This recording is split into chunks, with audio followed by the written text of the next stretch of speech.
Hi, welcome to another video. This one is about the live view composite function on the GH5 Mark II, which I tested a few days after getting the camera delivered. There just happened to be a storm and I bought it in part because I thought I could try some lightning photography. And I have an interest in lightning photography. I've always struggled, and I kind of thought the live view composite was maybe a bit too good to be true, but I decided to try it, and I'm going to show you the results, but I want to also talk about the results you can't see, because it's not quite it's definitely not the miracle method that you might think. So let's get to it. I must have deleted some of the bad files, but this was one of the earlier shots that I took. It was at night, and there just happened to be a lightning bolt crash down on the other side of the bay there, and it's impacted a small hill, and it's really captured quite beautifully. It's very well exposed, but as I was there, I can tell you that's what it looked like in real life. It was like the sun was shining for a second. It was just incredibly lit up. There was no real rain between my vantage point and the lightning bolt. And yeah, this was the most savage one, or at least the closest lightning bolt of the session. This was with a 6-second frame, so I'll get to how that works in a minute, and ISO 1000 at f2.8 on the 12 to 35 Panasonic kit lens. I think I was at about 25mm for this shot and for most of the shots. So, okay, how does live view composite work?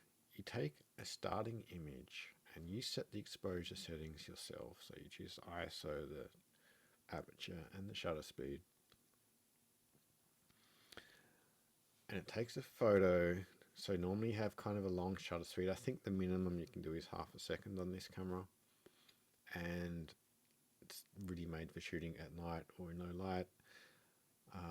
And so you kind of like expose at least a few things in the image. Typically, there was quite a bit of moonlight on this particular night.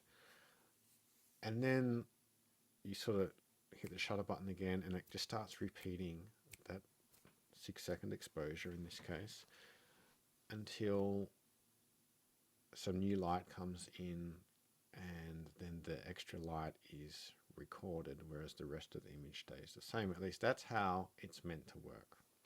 So let's keep going instead of making this too boring.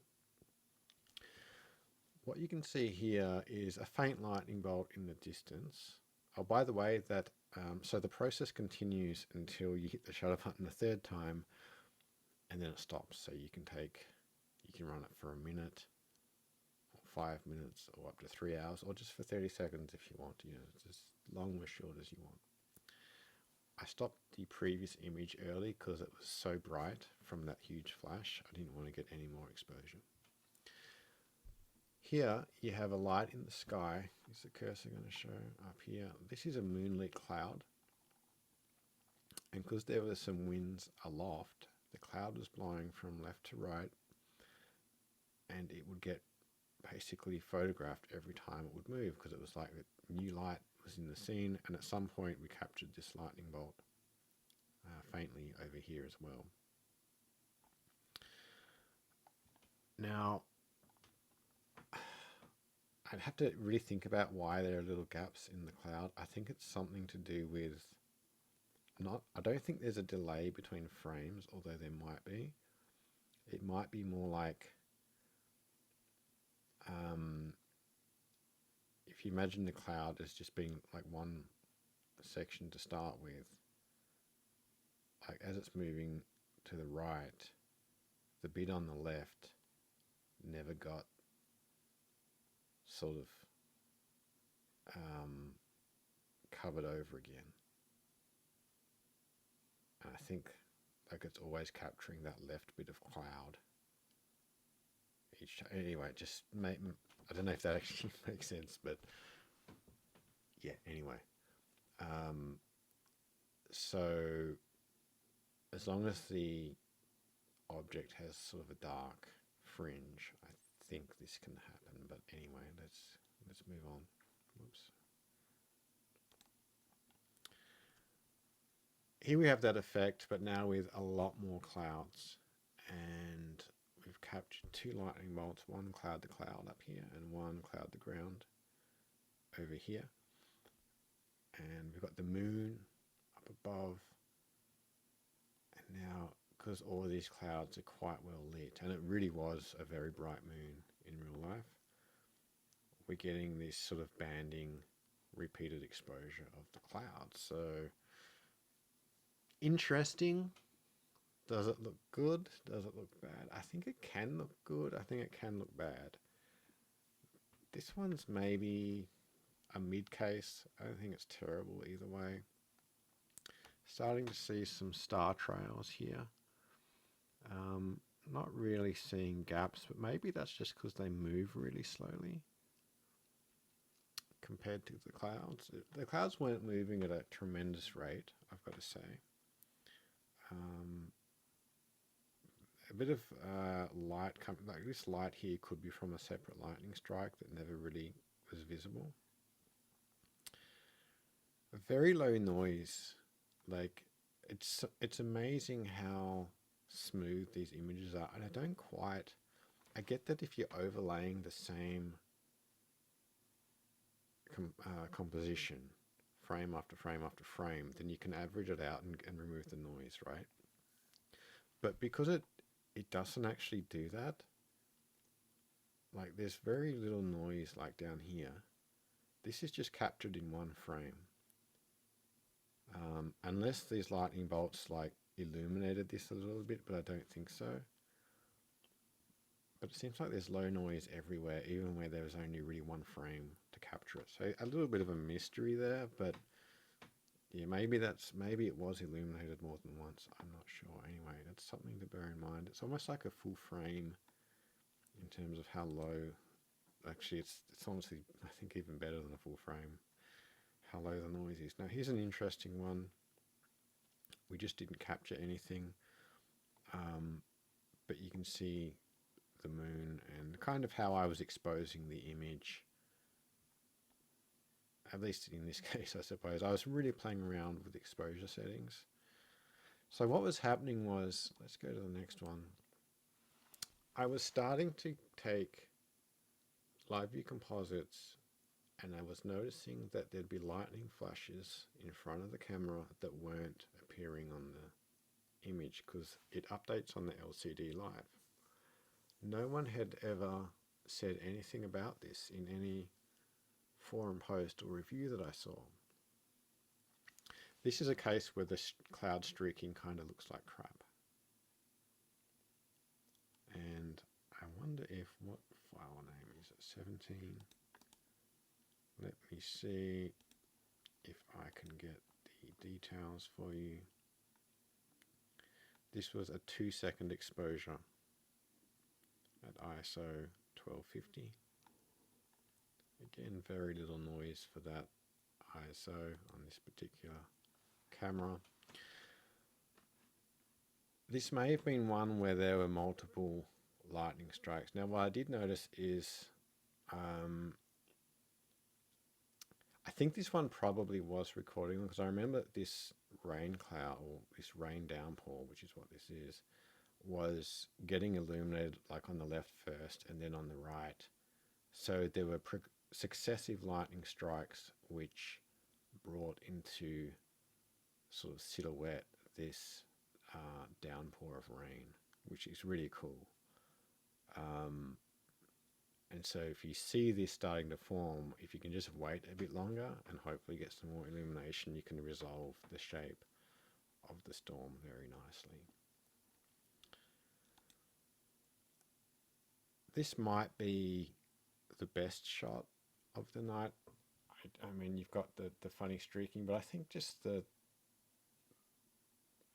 dominance of the moon with a couple of really good lightning strikes, the shape of the rain cloud, the rain coming down here, some nicer like non-smudged out clouds because they were only illuminated once, I suppose.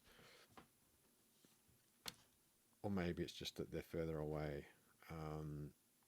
A bit of green coloration coming in here, over here as well. This isn't, I don't think this is lens flare, unless it's been caused by the lightning, but on some shots it's almost like there's a lot of green in the sky. Anyway, maybe we'll work that out another day, but look, no noise really to speak of. I mean, there's a little bit, like, you know, if you really look hard, but you know, I'm looking at this on a 31-inch monitor, full screen, and it just looks very nice. Potentially could maybe crop off a bit of the top. Maybe even you could crop off the entire sort of left third of the image, but I don't know. There's a nice gradient there. So this is a case where it worked well, and it captured at least 2 lightning strikes. This one, yeah, it's the trouble with lightning is you have to choose an exposure setting, but you never know how close or far away the lightning's going to be. So this one got a bit overexposed, probably. Maybe I could play with the raw images and fix things up a little bit. I think this one, just from a look of it, I was probably zoomed into 70 or 35, you know, 70 full frame equivalent. Not bad, but then this is quite nasty. You know, this moonlit cloud just blurring out the sky. Yeah, very strange. Now this one, this is one I'm sure where there were lightning bolts that didn't, or sometimes just cloud flashes that didn't get captured. This light here is from lightning. It's just too distant to resolve the bolt, but I'm sure there was more. Some of these. This is just one right. This is where I was getting desperate and I was playing with settings. I thought, okay, maybe I need to crank up the exposure on the first base image. And so that's what I tried here, but you can see I didn't capture any lightning. I missed a lot of lightning. At one point I was missing probably four out of 5 strikes, even though they were on camera. And the camera was on. It was super frustrating. Like, I mean, I wasn't angry because I was testing, and I was like, okay, this is, yeah, okay, right, this is interesting, but not good. I hadn't been in a good mood that day, and I almost didn't go out. Not sure what that was about. Oh, we're running on storage space. Typical. Let's wrap this up. Yeah, just again, there would have been more lightning on this one as well.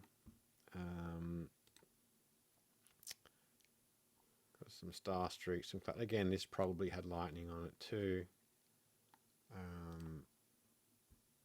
Again, see, we were just missing a lot of lightning bolts, and it was. This is, see, now I'm testing it. I'm like, is this even working? I got the torch, the red torch, and I just waved the torch, and the light shining through the red plastic is captured. So, you know, it works. It's just, why doesn't it work for lightning a lot of the time? And I couldn't find any forum, but I found one person saying they had the same problem. Everyone else was like, no, it works perfectly for me. It works perfectly for me. But I think that people just haven't maybe been honest with what they were capturing, or didn't notice. I don't know. Or maybe they're like somewhere where there's like lightning bolts every 5 seconds, you know, like in the tropics. More of that green color coming through. Yeah, zoomed out a bit. More of that green. It's almost like an aurora. And this is when the storm was moving away. See, somehow I've got a great one here. This is trying to go to a lower exposure to start with. So somehow it was capturing these little lightning bolts way in the distance. These are all separated by, 30 seconds or something. At the same time as it wouldn't capture something that was like closer. It's just weird. Yeah, trying the exposure again. So, I don't know, I mean,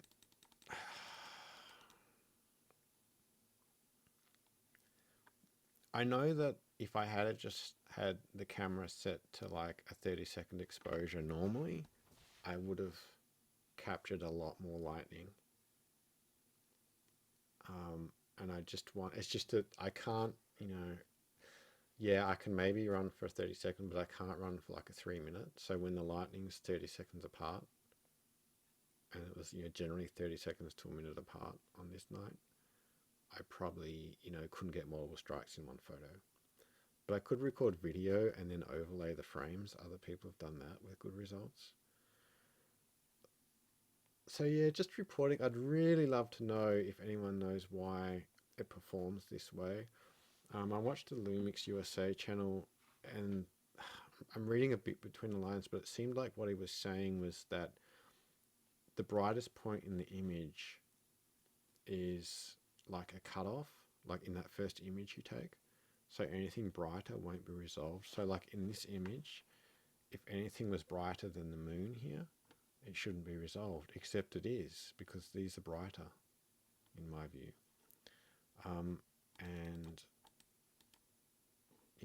this lightning bolt, obviously the brightest thing. So that rule doesn't apply. And I couldn't, there doesn't seem to be any rhyme or reason to it. The only thing that seemed to make it, maybe I'm imagining it, was running at a higher ISO and a shorter shutter duration, so like 2 seconds instead of 6 seconds. But I almost feel like writing to Panasonic to find out why this happens. I wish they could maybe do an update to the firmware and they won't, because they don't want you to buy the camera, right?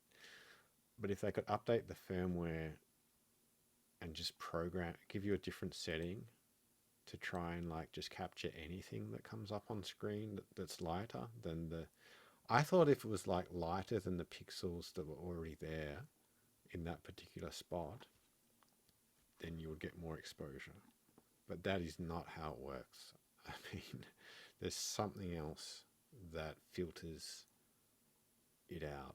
Like I had really obvious strikes, like this one, that weren't being resolved or exposed. Very frustrating, very interesting.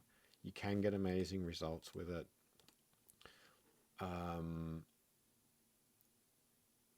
But then, yeah, you do have the streaky cloud thing.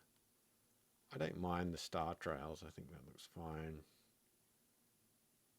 It might go better when there's no moon. I mean, that's actually what I want to try. I want to try it when there's no moon in the sky, because maybe that was confusing things, especially with the moonlit clouds as well, which were quite bright on the day. So yeah, live view composite on the Panasonic GH5 II. It has potential.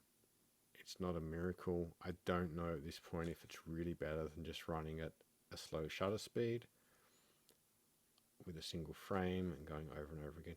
Oh, the good thing is if you do that, if you do 30-second frames, you have to do a 30-second noise reduction, like blank, straight afterwards to remove hot pixels. So you can only have the camera active half the time. If it's a 60-second frame, it's a 60-second noise reduction, right? Every single shot. So at least with this technique, you don't have to do that. It does it once right at the start, and that's it. And yeah, you get the camera on the whole time, but you might not expose some of the strikes.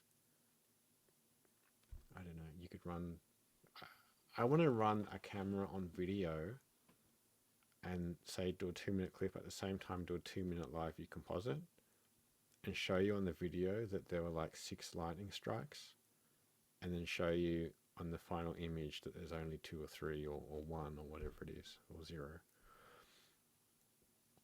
And maybe we can work out how to make this work reliably. Anyway, I hope that was watching. It's a great camera. Just early impressions, it's a great camera, so not putting it down, but yeah, it does require a bit of experimentation. So thank you for watching.